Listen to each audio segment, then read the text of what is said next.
talking Great Escapes.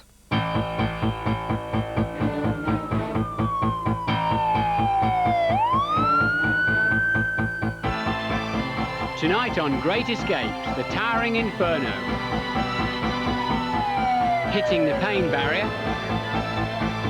A twister's reign of terror. And the human bomb.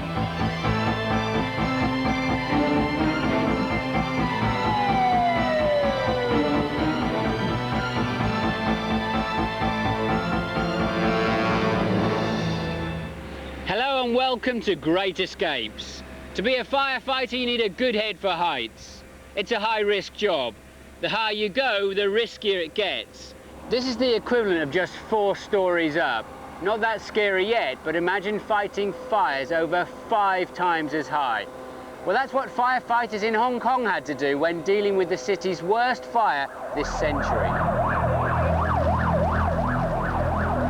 It all started with a spark from a welder's torch. In minutes, the huge office and apartment block is an inferno. Hundreds of office workers are trapped on the upper floors, desperate to escape the heat and flames. Rescue helicopters arrive with British pilots at the controls. They're about to face their toughest test. 4 people are trapped on the roof, with fire on one side and a sheer 15-story drop on the other. Pilot Barry Collier takes the chopper as close as he dare. Buildings, wires, towers, aerials, scaffolding, and it was a difficult environment to position an aircraft. Mike had already seen the people on site, so it was decided at that point to do a rescue. Barry acts as a lookout while Mike Ellis in the second chopper tries to force his way through the smoke. We'd actually established hovers over the roof twice and have been smoked out completely. And each time we'd have to climb out, abandon the tent, climb out vertically. It's third time lucky. Winchman Ronald So can hardly see where he's going, but he makes it.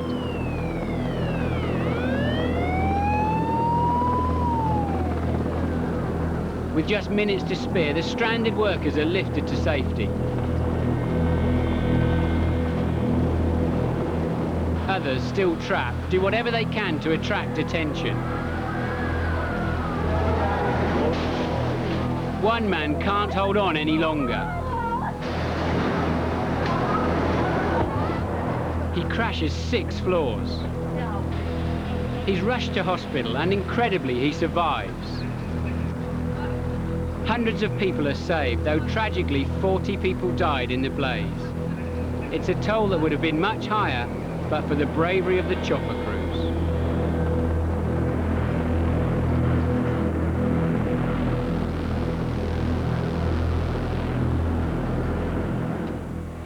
Another addition to our Motor Mayhem collection now. The big attraction with drag racing, of course, is the adrenaline rush the drivers get when they step on the gas. I know the feeling. But when things go wrong, they go wrong in a big way. Queensland, Australia, and the Mean Machines are gearing up for action. Drivers Mark Bellett and Brian Marsden are about to go head-to-head in a vital championship race.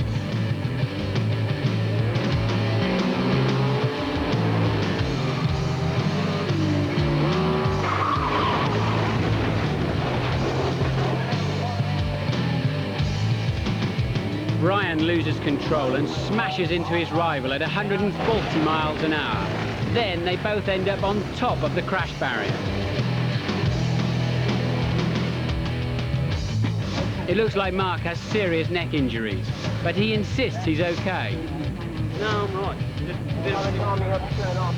Brian's car's a write-off, but he's climbed out completely unhurt. He remembers every terrifying detail. It started out just as a normal copybook type pass. Then about mid-track, the car broke traction and started to skate around a bit. It was starting to feel like driving on marbles, so I got off the throttle. Then in what felt like a split second, it went from, I suppose, slightly out of shape to pointing straight at the side of Mark's car. My back wheels slid sideways into the side of his car. And then sort of, well, hell broke loose. The drivers aren't the only lucky ones. Look in the distance and you'll see cameraman George Evans running for his life. he decides this is one close-up that's just too close for comfort. It's a great shot, but neither George nor driver Brian want to repeat the experience. Oh, I've had some reasonably close calls, but that's the only time I've actually hit anybody. Hopefully it'll be the one and only.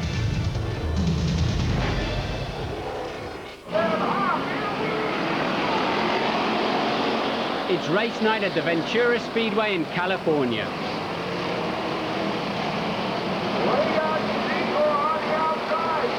Driver Al Adams is soon in the thick of the action.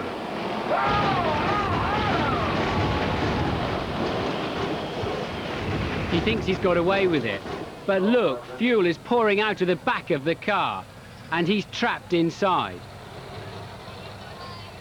One spark could spell disaster.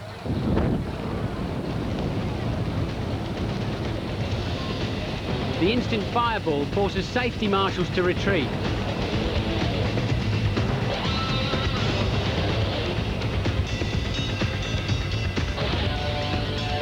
Luckily, Al's already out, pulled clear a split second before the explosion.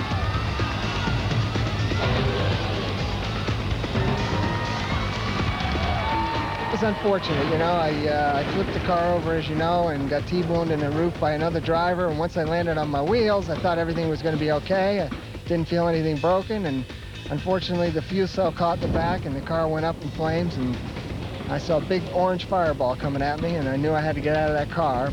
But fortunately, Mike Bittner, part of the Ventura crew, pulled me out, and I'm here to talk about it the next week. The fire's put out and the wreck removed. But believe it or not, Al was back just 2 weeks later, driving the same car.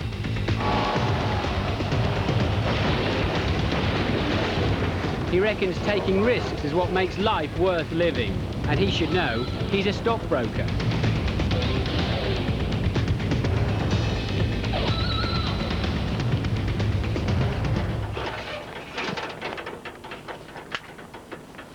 The sport of team parachuting involves incredible coordination and lots of training, but things don't always go according to plan.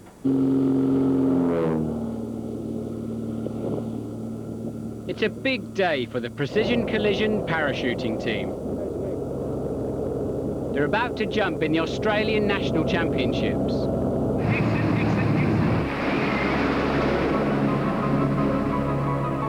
At 7,000 feet, they line up for a spectacular four-stack. It's a difficult and dangerous manoeuvre. Every move is being filmed by team coach Shane Sparks. All's going well. Then suddenly the stack collapses. The whole team go into a high-speed spin.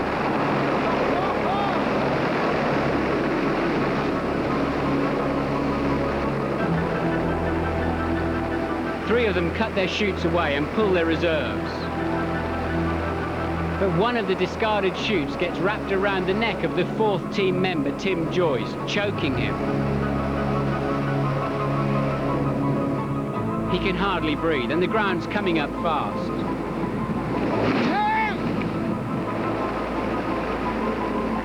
Frantically, he cuts the tangled line with his knife, and it falls free. But his own chute is still twisted.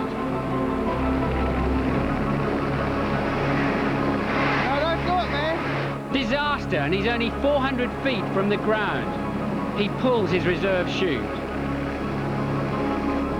The chute opens with just seconds to spare. There was no margin for error. If Tim had have hesitated for another few seconds, that would have been the few seconds of hesitation that probably would have cost him his life. I've never been that close to seeing someone walk away from the fine line. It was a great relief to see him alive, and it was an even greater relief to see him uninjured. You okay? Cameraman Shane has some unique footage. Well, guys, 6 minutes, 16 seconds is the most exciting film I've ever filmed. Oh, my God.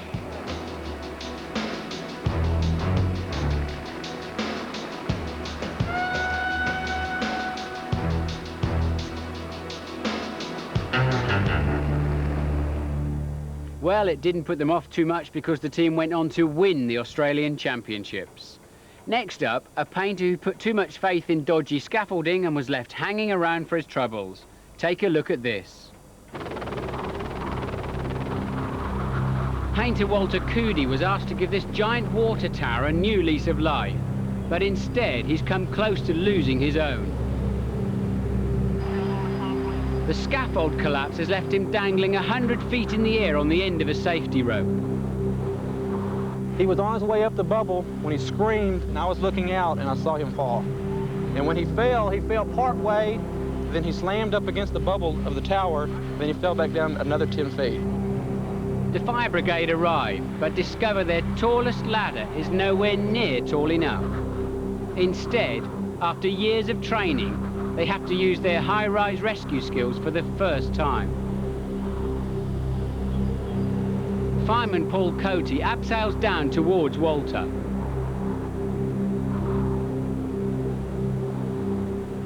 He's exhausted. He's already been clinging on for 20 minutes. Paul reaches him, but discovers the lines are tangled. He was tangled up in his equipment. The rope went through his legs and he was hung up around his harness. So after I got him secure and we got him ready to come down, I had to let all my lines go and then cut him loose from there. Walter is lowered to the ground, his hour-long ordeal finally over. He's cut and bruised, but has no major injuries. In future, he says he'll stick to painting houses.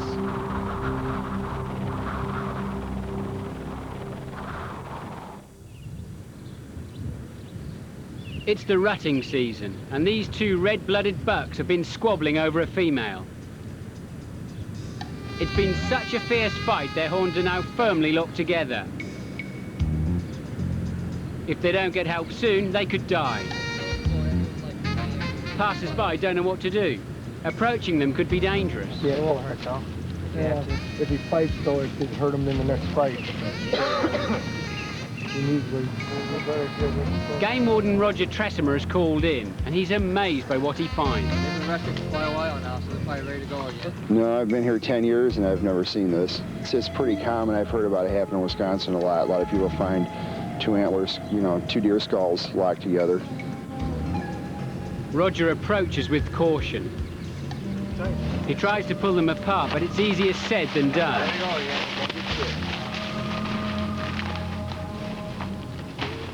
They might be tired, but they've still got plenty of fight left in them.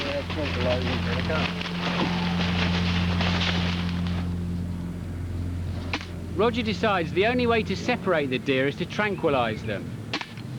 You know, it's probably going to take about 15 minutes to really take effect. Now at least they can get a closer look at the problem. One of these would work, wouldn't it? Yeah.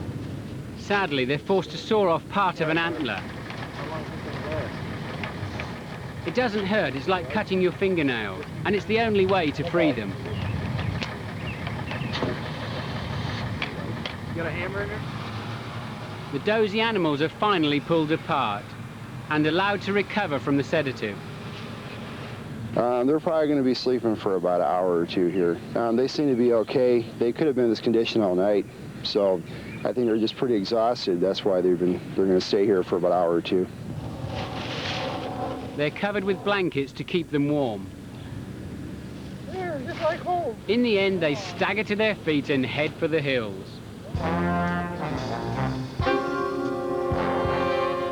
It's been quite a stag night for all concerned. Oh, Wilbur, what happened to me?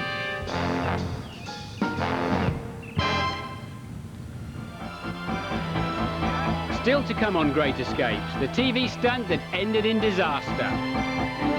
The family outing that was almost their last. And how a twister tore a town to shreds. Don't go away.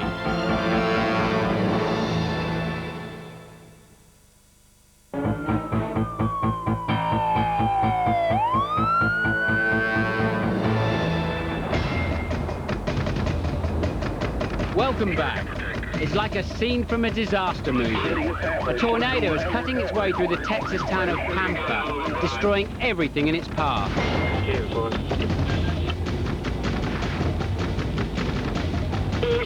The local sheriff tracks the twister. Okay, it is on Price Road. I'm here at Clarny. It is on Price Road on the ground. Okay, the water combat, I am just a short ways away. It is definitely on the ground. Was moving north, and now looks like it's moving a little bit east at this time. Travelling at 80 miles an hour, it's eating up the ground and the town. At its base, it's more than 400 yards wide. A terrified motorist makes a U-turn. Be careful, you're almost there.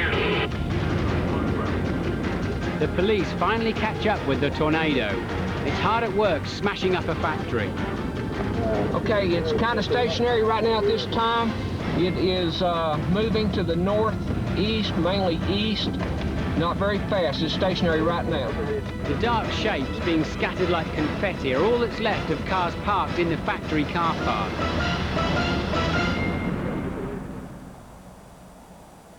Later, it's total devastation.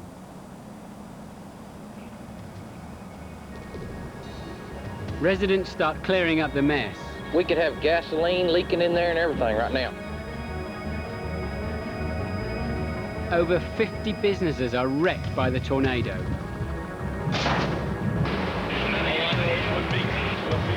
And 200 homes are destroyed. But miraculously, just 6 people are hurt. An incredible escape from one of nature's most deadly weapons.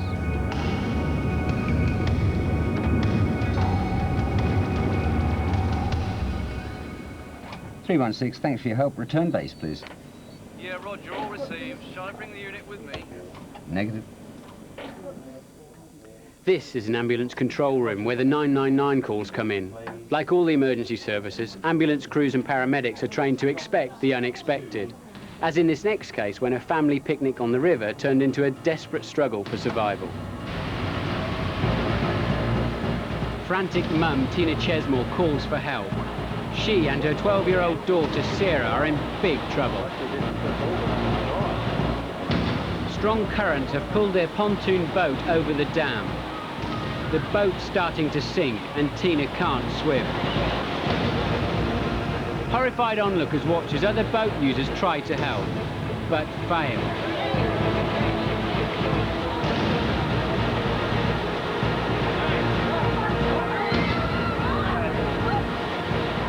Tina, her daughter and the 2 crew cling on for their lives.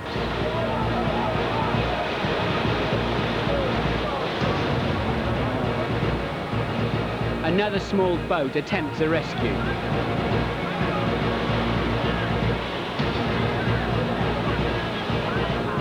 Then disaster.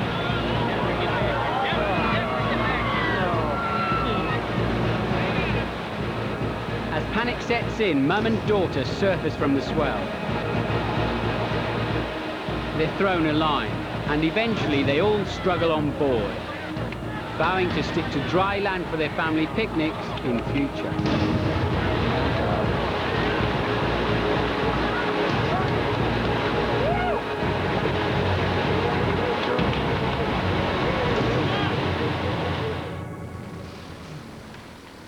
This story features 2 great escapes in one. It's a reconstruction of how a parachutist almost lost her life, but while filming, a stuntman had a great escape of his own.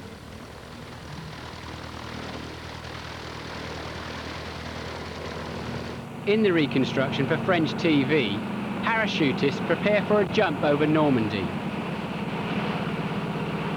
They reach the drop zone, and it's all systems go. All goes well until the last parachutist, a woman, gets caught on a hook beneath the plane. This is what happened in the original horrifying accident. At first, the pilot didn't realize what was happening.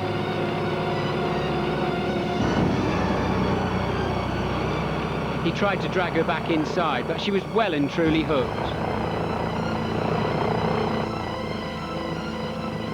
Then he decided to fly out over the English Channel, where hopefully she could cut the strap and fall safely into water.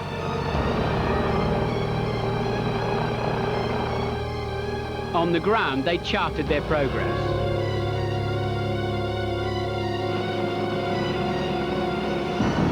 With the helpless parachutist underneath, the plane headed out to sea. Sea rescue teams rushed to help. In real life, the plan worked to perfection and the parachutist escaped unharmed. But in this reconstruction for TV, the stunt is about to go wrong in a big way. The plane gets as close to the water as it can, but when the TV stuntman cuts himself loose, he hits the water so hard he's seriously injured. Now it's become a real-life drama. The stuntman is fighting for survival.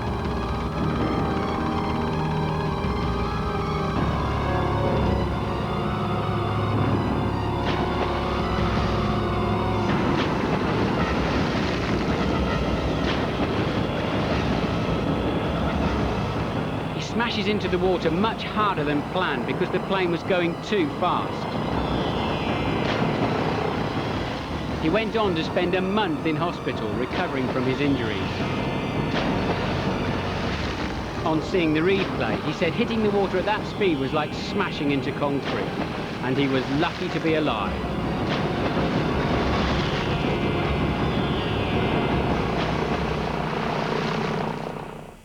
In any crisis, the care and welfare of the casualties comes first. When the odds are stacked against them, the emergency services will always do their best, even for the smallest members of the household.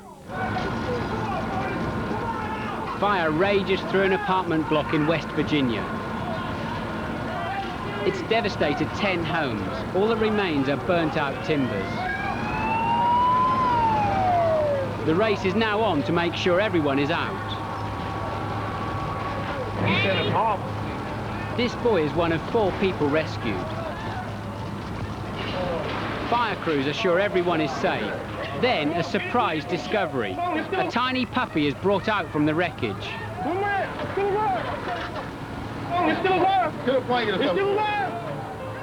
The 4-week-old puppy is barely breathing. Medic Wayne Harmon takes control. He starts to respond. Come on, little dog. Oh gosh, I didn't know what to think. I was just praying that he wouldn't die. Next day, the puppy's fully recovered and given a new name. Well, I guess we're going to name him Miracle now. Poor little thing. I'm just glad he made it.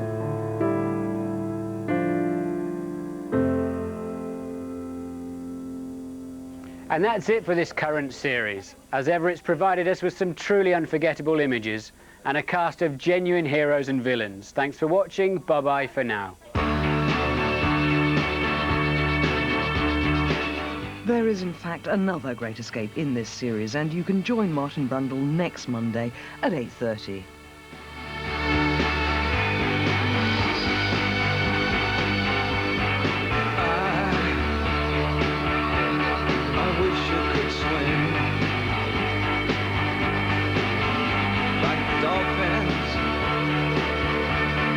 Dolphins can swim. Though nothing will keep us together.